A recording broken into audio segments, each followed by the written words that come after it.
You click this video because you're confused by all these different Klaviyo metrics and don't know what to track. But it's pretty easy if you learn to suppress the noise and focus only on the stuff that actually matters. I'm Leon, founder of Lithoris. We're an email marketing agency and are getting great results for multiple six-figure brands when it comes to email and SMS marketing. So in today's video, I'll exactly go over the 3 most important metrics you should track, as well as the 3 metrics that most people are just paying too much attention to. And to not waste any time, we're now going to start with the 3 metrics that actually matter. The first thing is the revenue per recipient, which for most brands should be somewhere between 5 to 10 cents. Most of the time I see that the revenue per recipient is a bit too high. And basically a lot of brands are proud of this actually. But most of the time, this means that you're not emailing enough of your list. Of course, when you have more recipients, the revenue per recipient will naturally drop because you want to get the message out to a lot of people. So if you're way above that, let's say you have $0.50 as the revenue per recipient or something like that, you want to make sure that you're sending out to more people, because at the end of the day, you have more people receiving your content. That doesn't typically mean more people unsubscribing. And this way you just have a broader audience. Second is the placed order rate, because at the end of the day, the conversion rate is really what matters. So for the flows, you want to make sure that you have around 2 to 3% placed order rate for the key flows.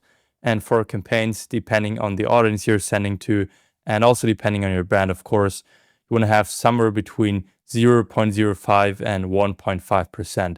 So this range is really wide. As I just told you, it really depends on the brand here.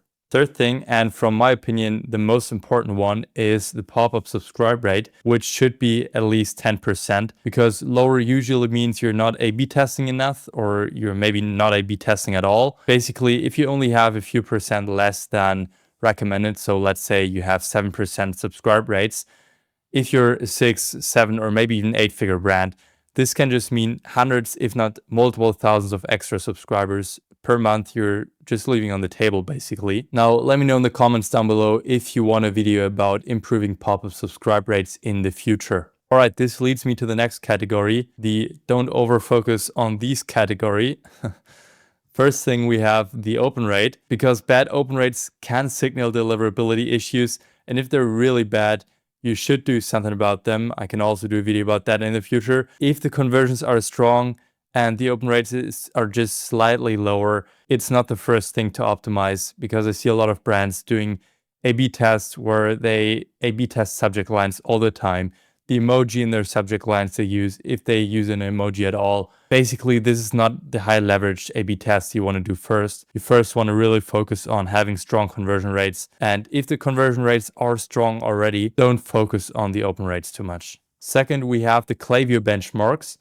And I don't know if you know what I'm talking about. It's those little cards below certain performance metrics or engagement metrics, which always say excellent, good, fair, or maybe even poor. For a lot of clients, we have poor and fair across the board, where the open rates are 45% and the click rates are 1.9%, and it says poor or maybe even only fair, because this is just not really saying anything, because Klaviyo is comparing your brand to brands outside your niche. Even though they say they're not, most of the time this data is not accurate, and a lot of brand owners are really focusing on that and calling me all the time, Leon, this is bad. Why does it say fair? Why does it say poor? But it's just Klaviyo's thing, and I don't know why that is, but don't focus on it. And the third thing you should not pay too much attention to, from my opinion, which is kind of pretty how do you say it?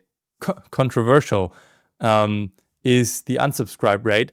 Because from my opinion, slightly high unsubscribe rates aren't always bad if it's still in a healthy range. It's fine if spam complaints stay low and the conversions stay pretty strong, because that usually means that you're sending out enough content.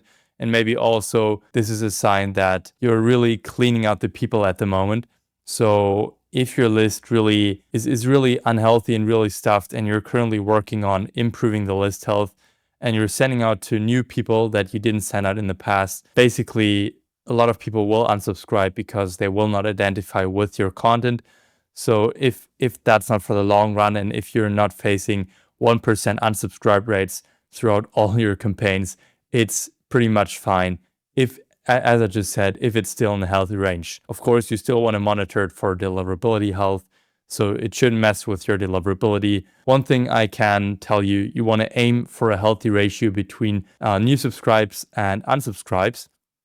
You can do that in your subscriber growth card in the performance summary. Basically, you want to take a look at the new subscribers versus the unsubscribes, and the new subscribers should be 3 times the amount of unsubscribes in a certain period of time, which gives you a good overview and a good signal that you're sending out enough content, but also not too much content. All right, I know the unsubscribe rates were pretty controversial, and I don't want you to take this in a wrong way, but don't focus on these and just make your whole email marketing about reducing unsubscribe rates. If you're still unsure if your brand has a good email performance, you can click the link down below and book a free email audit with myself. I'll give you an exact overview of what is working and what could be improved, and then I'll come back with an exact plan for the next 30 days that you can walk away with. So book a call down below.